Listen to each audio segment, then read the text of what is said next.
ایک بات ہمیشہ یاد رکھیں کہ بار بار ٹھوکریں یہ سوچ کر مت کھائیں کہ تھوڑا اور آگے چلتے ہیں کہ شاید اگلے موڑ میں کہیں سکون مل جائے۔ یقین مانیے کہ اس دنیا کے کسی موڑ پر بھی آپ کو سکون نہیں ملے گا۔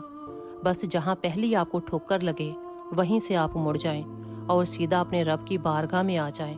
آپ کے سارے سکون کی وجہ اللہ تعالیٰ ہے، اسی کے پاس ہے آپ کا سکون اور وہی ہے آپ کی منزل۔ کیونکہ یہ دنیا دل لگانے کی جگہ نہیں ہے، یہ دنیا تھکا دینے والی جگہ ہے۔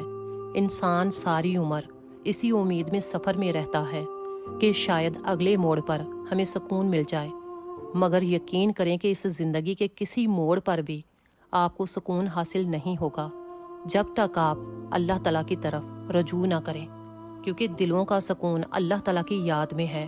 یہاں ہر قدم پر بس ٹھوکریں ہیں۔ اپنی سوچوں کو مت تھکائیں، اپنے دل کو بیزار مت کرو، اپنے قدموں کو بوجھل مت بناؤ۔ بس اگر آپ سمجھدار ہیں تو جہاں پہلی ٹھوکر آپ کو لگے وہیں سے آپ مڑ جائیں اور سیدھا اپنے رب کی بارگاہ میں آ جائیں۔ یہی آپ کا مقام سکون کا ہے اور آپ کا رب ہی ہے جو آپ کی منزل بے مثال ہے۔ اور اللہ تعالیٰ ہمیشہ اپنے بندے کا انتظار کرتا ہے۔ اللہ عز و جل اپنے بندے کی حالت اور کیفیت کو خوب جانتا ہے۔ اس ذات سے کچھ کہو تو وہ بھی سنتا ہے اور نہ کہو تو وہ بھی سن لیتا ہے۔